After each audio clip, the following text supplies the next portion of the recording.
Bonjour, bonjour, j'espère que vous allez bien. Moi, c'est Abdel Salim Garba, je suis expert comptable et entrepreneur, initiateur de cette chaîne Réussir au pays. Bienvenue sur ma chaîne. L'objectif de cette chaîne, c'est de parler d'entrepreneuriat, d'insertion professionnelle et de donner de bons conseils en matière de développement personnel parce que je suis convaincu que le développement de l'Afrique ne peut venir que par l'éveil des consciences de la jeunesse africaine et que la responsabilité de développement de ce continent revient à sa jeunesse. La jeunesse africaine doit prendre ses responsabilités pour redonner les couleurs à ce continent. Alors, c'est dans ce cadre que Réussir au pays, dans son initiative de partager des conseils en matière d'entrepreneuriat, d'insertion et de développement personnel, a bien voulu essayer de créer une nouvelle initiative, de rencontrer des entrepreneurs, des personnes qui, de par leur parcours, peuvent nous inspirer et inspirer justement la jeunesse africaine globalement pour nous aider justement à trouver les bons canaux, à avoir les meilleures orientations pour réussir au pays. Parce que c'est une Afrique qui réussit, qui gagne, c'est une Afrique éduquée. Une Afrique éduquée, c'est une Afrique qui est consciente des enjeux et qui prend ses responsabilités pour se prendre en charge.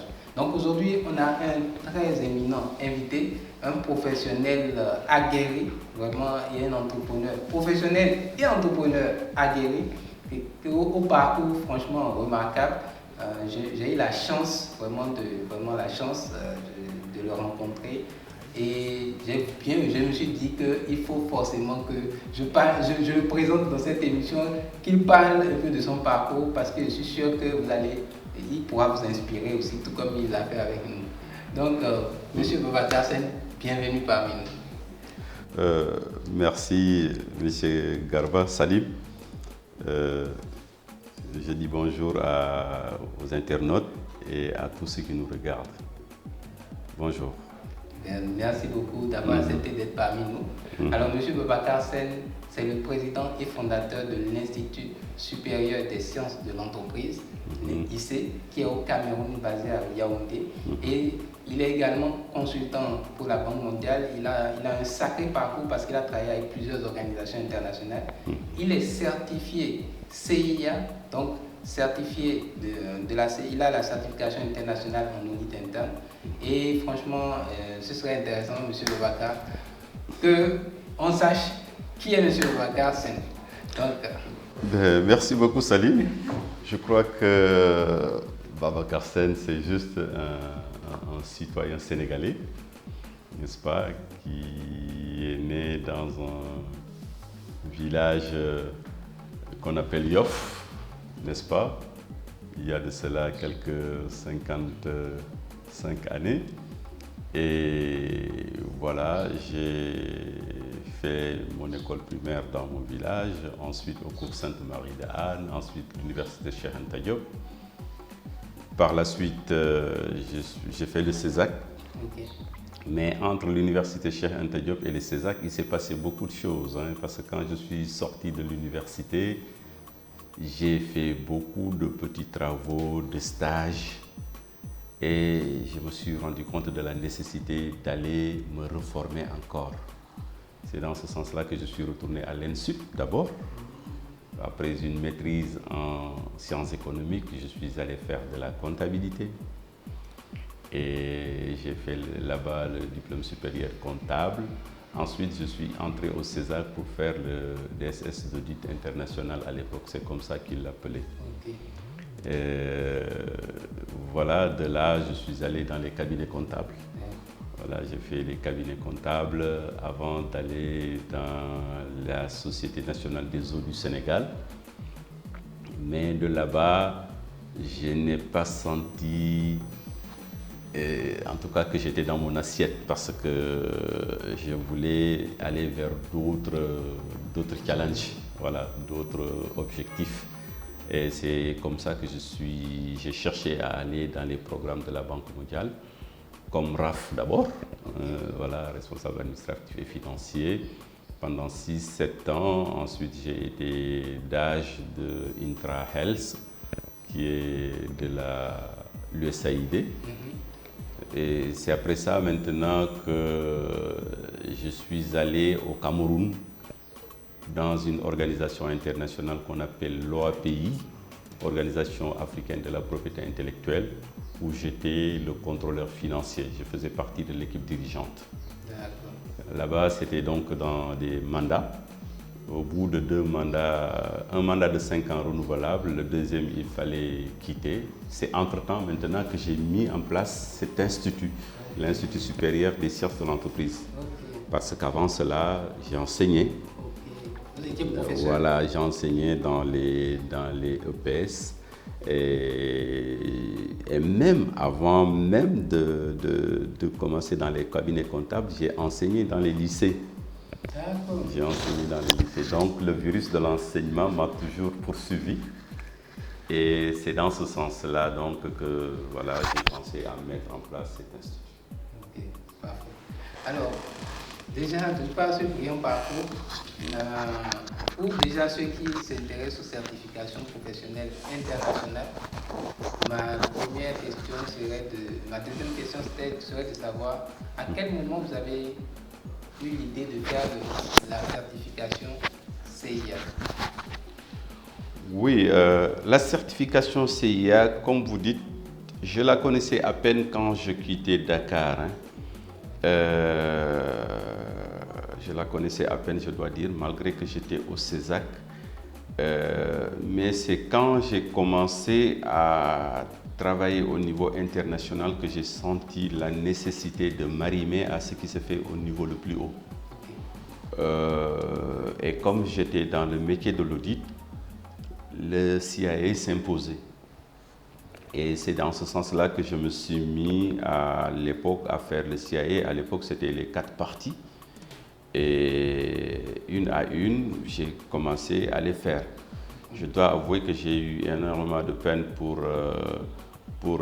réussir la partie 2 ou 3, je ne me rappelle plus. Il y a une partie qui était particulièrement difficile, n'est-ce pas? C'est au 3e essai que je l'ai réussi. Donc, ça m'a permis de boucler vraiment cette certification importante. Mais pourquoi je me suis focalisé sur cette certification? Parce que c'est une certification qui te permet de passer en revue tout ce que tu as appris. Quel que soit le domaine, tu es appelé à être un évaluateur, tu es appelé à être un auditeur sur ces différents domaines. Tu es obligé de les repasser en revue et d'en connaître les aspects essentiels. Et c'est à ce niveau-là que tu peux devenir vraiment quelqu'un qui peut passer comme l'auditeur, quelqu'un qui peut passer comme le conseiller, comme l'accompagnant. Donc c'est ça qui m'a amené vers le CIA et je ne l'ai pas du tout regretté parce que ça m'a permis sincèrement de mieux maîtriser tout ce que j'ai appris depuis que je suis entré à l'université. Ok. Et dès que vous avez obtenu le CIA, quelles sont les opportunités? C'est ça qui vous a permis de rentrer directement Ah oui, beaucoup d'opportunités avec le CIA. Avec le CIA, tu as la possibilité de postuler à n'importe quel poste, en tout cas dans ce domaine, et quel que soit le pays. Et c'est surtout ça qui est important. C'est-à-dire que si tu as le CIA, tu ne te soucies pas de quelles sont les lois locales ou autres. Ça, c'est juste une petite adaptation que tu fais, mais la démarche méthodologique reste la même, quel que soit l'endroit où tu te trouves. Donc, que ce soit une organisation de production, que ce soit une organisation de service, que ce soit voilà, même une entreprise industrielle, c'est pratiquement la même méthodologie qui est utilisée. Voilà. Donc, c'est ça vraiment l'avantage de ce genre de certification. Okay. C'est ça qui vous a aussi permis de rentrer à l'OAPI? En partie. Je dois avouer que je l'ai complété quand j'étais à l'OAPI. Ah, vous dites? Voilà, j'ai complété quand j'étais à l'OAPI. Mais en réalité, ce qui a facilité mon entrée à l'OAPI, c'est que non seulement j'avais un 3e cycle en audit et contrôle interne, mais aussi j'avais un master en finance d'entreprise. Donc les deux doublés, plus une expérience de chef de service de l'audit interne au niveau de la SONES, plus mon parcours en cabinet, J'avais plus maintenant d'expérience au niveau de la Banque mondiale et de l'USAID. J'avais tous les atouts pour pouvoir entrer dans une institution internationale comme l'OAPI. C'est vraiment très, très brillant parcours, vraiment très inspirant.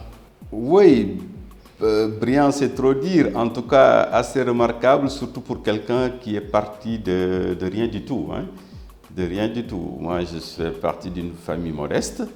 Et voilà, mais j'y ai cru. J'ai cru aux études, j'ai cru à l'effort.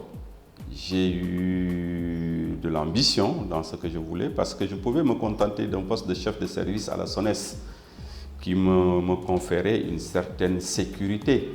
Mais en réalité, dans la vie, l'évolution ou en tout cas la réussite ne signifie pas forcément la sécurité. Il faut se défaire de la sécurité et chercher toujours à aller de l'avant. C'est ça qui peut nous garantir qu'on évolue un tout petit peu. Donc, c'est pour dire tout simplement que qui que ce soit peut accéder à ce parcours. Il suffit juste d'y croire, de faire des efforts, d'être persévérant et le reste viendra. Tout à fait. Merci beaucoup. Et aujourd'hui, déjà, par rapport au CIA, quels conseils vous pouvez donner à la jeunesse, ceux qui sont intéressés par les certifications professionnelles internationales? Un petit conseil, un petit message? Oui, les certifications internationales, que ce soit le CIA, le PMP, le CISA, CRMA, le CFE, il y a aussi d'autres, hein, voilà, il y en a beaucoup, il y en a tellement parce que maintenant, pratiquement chaque domaine d'activité développe une certification pour essayer un tout petit peu de normer la façon de travailler dans le métier, ce qui fait qu'on a la possibilité de faire ce travail-là, quel que soit le pays. Et c'est pourquoi je pousse tout le monde, tous les jeunes, à tout faire pour faire des certifications. C'est extrêmement important, même si au niveau de votre école, en tant que jeune, ces certificats ne sont pas promus, il faut faire l'effort de le faire en parallèle, parce que c'est ça qui va faire la différence avec ceux qui n'ont fait que les formations ou en tout cas les programmes de l'école. Tout à fait. Ça te donne un plus.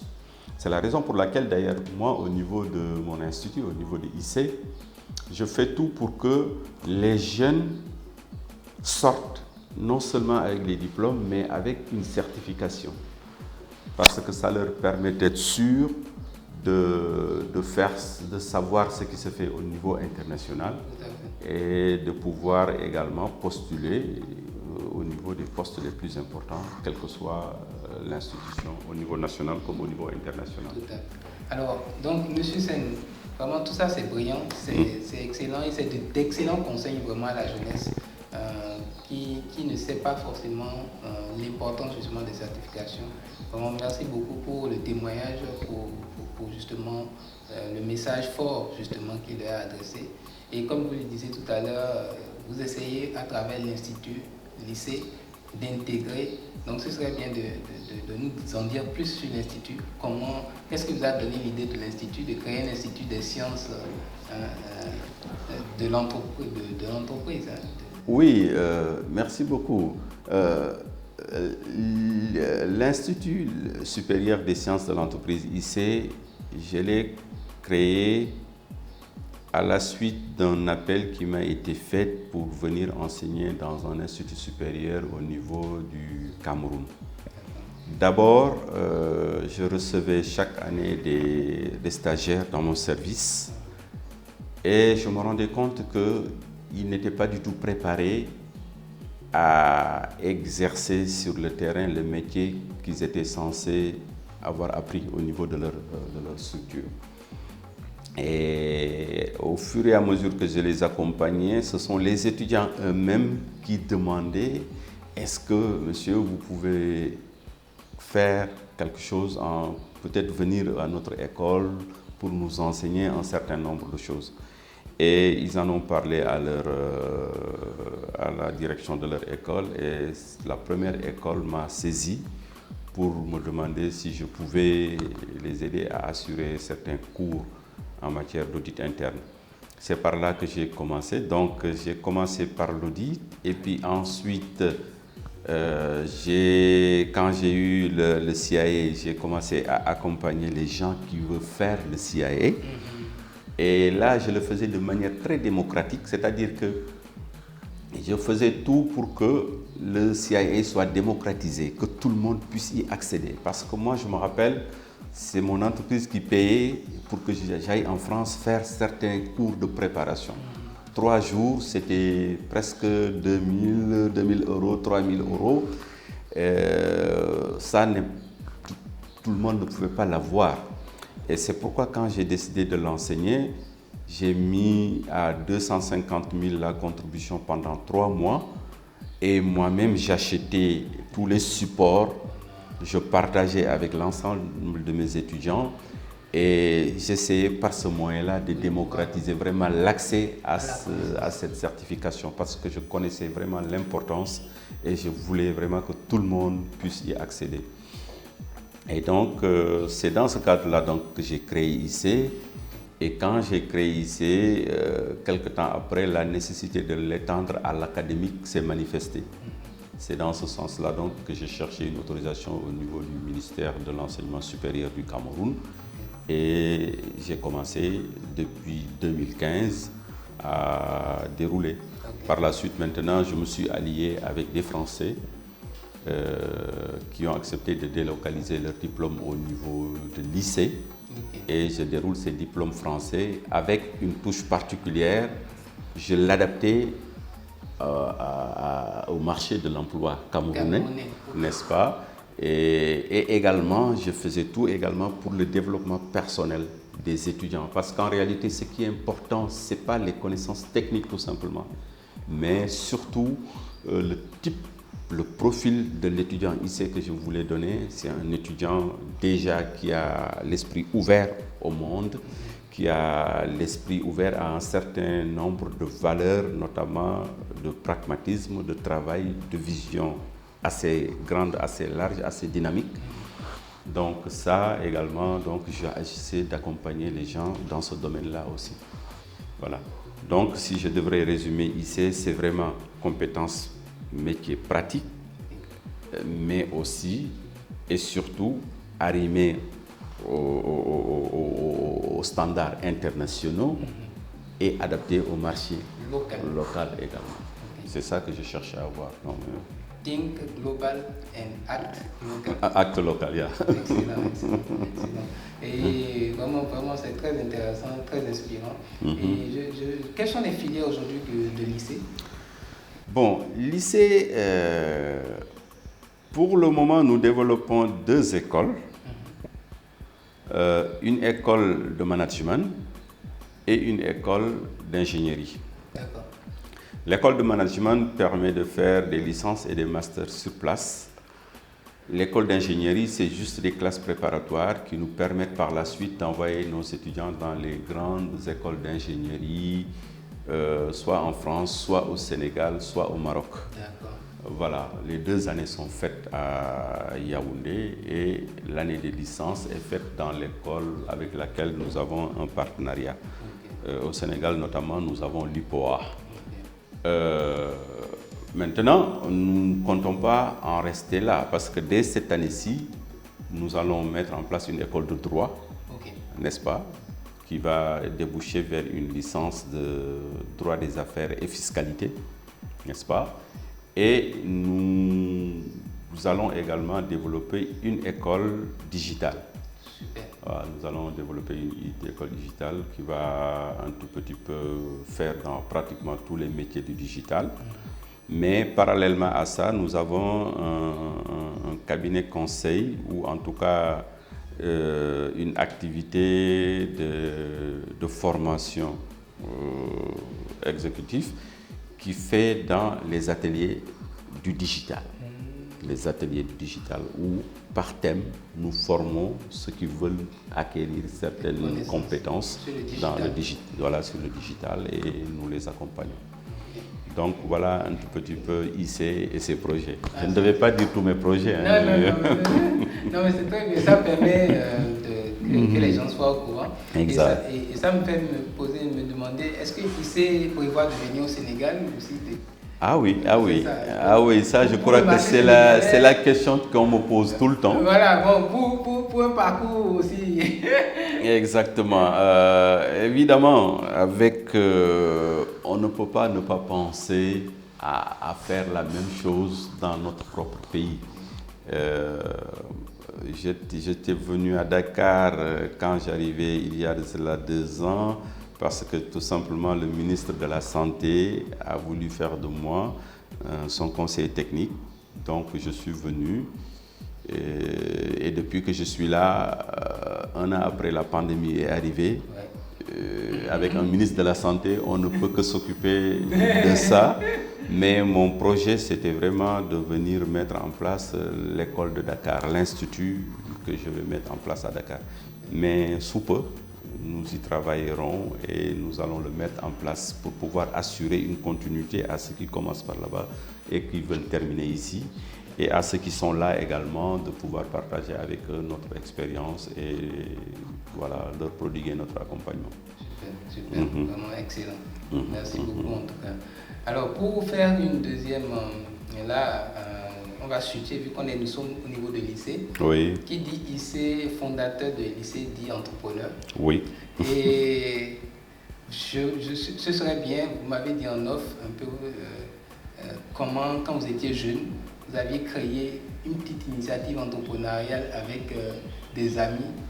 Ce serait intéressant de la partager avec les plus jeunes pour qu'ils commencent à comprendre qu'il y a une flamme qui peut se créer déjà dans sa jeunesse. Oui, effectivement, je vous avais parlé de cette expérience que j'ai eue avec mes amis d'enfance.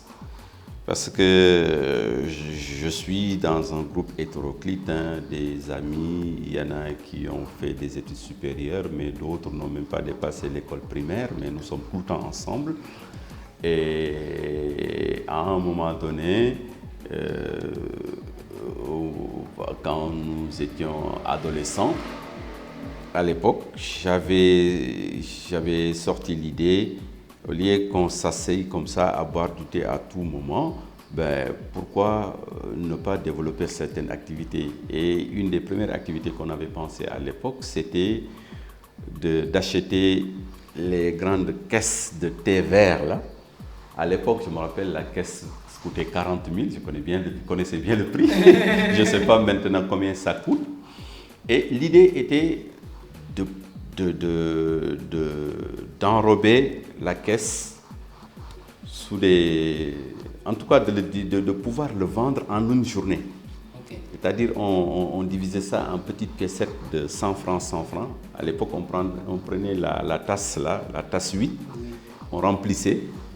Il n'y avait pas à l'époque les microdoses là qu'on vend dans le... Voilà. Mais nous, on prenait la caisse le matin, on se la divisait, chacun va dans un quartier ou bien dans son entourage, il laissait découler.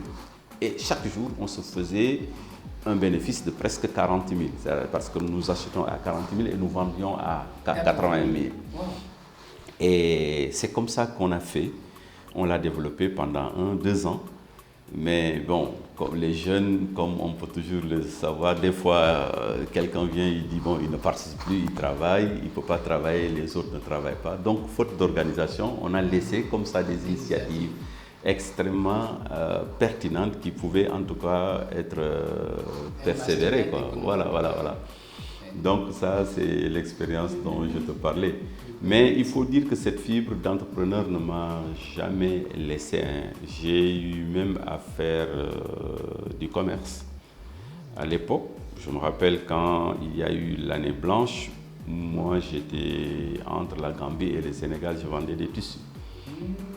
Et j'avais même une boutique chez moi. Et ça, c'est connu, tu vas dans mon quartier, les gens vont te dire qu'effectivement, j'avais une boutique.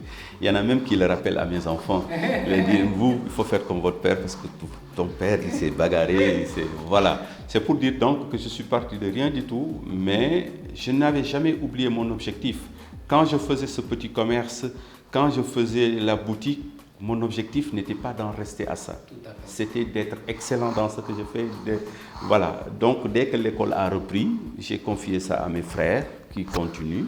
moi, j'ai continué mon ambition. Parce qu'également dans la vie, la persévérance, elle est extrêmement importante. Ce qui est important, c'est pas d'être un génie, mais c'est de persévérer dans ce qu'on aime, dans ce qu'on fait. Et si on le fait, au bout du compte, on va forcément réussir. Ouais. Le message est fort. La persévérance dans sa vision. Okay. Et peut-être aussi donner, en tant qu'entrepreneur, quels sont les challenges, les difficultés que vous pouvez relever, que vous avez déjà, pour que les jeunes sachent aussi que c'est bien d'entreprendre, mais de se préparer aussi psychologiquement à ce qu'il y ait des difficultés qu'il faut surmonter par la volonté, la persévérance, mais au moins avoir une idée pour voir un peu comment s'y préparer minimum. Oui, moi je pense que pour être un bon entrepreneur, et d'ailleurs même pour être tout simplement un homme qui vit correctement, il faut toujours être positif dans la vie. Ce qui est extrêmement mauvais, c'est de commencer une chose, ou bien même avant de la commencer, de se dire que ça ne va pas réussir. Merci. Tu as créé toutes les conditions pour ne pas réussir. Donc, quel que soit le problème, quelle que soit son ampleur, ayons toujours l'approche positive. Dites-nous tout simplement, disons-nous que ça ne peut pas m'empêcher d'y aller. Merci. Je veux investir, mais je n'ai pas de moyens. Je ne me focalise pas sur les moyens. J'essaie de rassembler toutes les conditions autour et je vais essayer maintenant, de par ma réflexion, de par mes démarches, à chercher comment faire pour avoir les moyens. Les moyens vont venir compléter. Merci. Tout n'est pas argent. Tout n'est pas argent compté. Non. Tout est question de mobiliser les moyens. Merci. Voilà. Et ce qui mobilise, c'est l'esprit, c'est la réflexion, c'est l'implication, c'est la croyance et la persévérance. Si on le fait, forcément, au bout du compte, il y aura quelque chose qui viendra compléter pour que vous alliez le plus loin possible. Et se dire également que Rome n'est pas fait en un jour. Tout à fait. Voilà, Paris n'est pas fait en un jour, comme on dit. Il ne faut pas hésiter à commencer petit. Et à apprendre à épargner. C'est extrêmement important. Merci. Notre problème, nous, en Afrique, c'est qu'en général, on vit au-dessus de nos moyens. J'ai 200 000, mais j'ai un salaire de 700 000, mais j'ai un portable de 700 000. Et ça, c'est courant. Il faut limiter les ambitions par rapport à la consommation, mais ne jamais limiter l'ambition par rapport à la vision, par rapport à ce que l'on veut, par rapport aux revenus.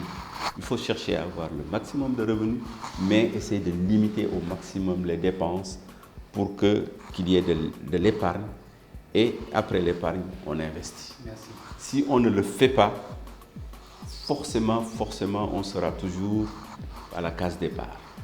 On ne décolle jamais. Ce qu'on appelle la rat race en fait. Et voilà. Vraiment un message fort, poignant, franchement, et très très inspirant.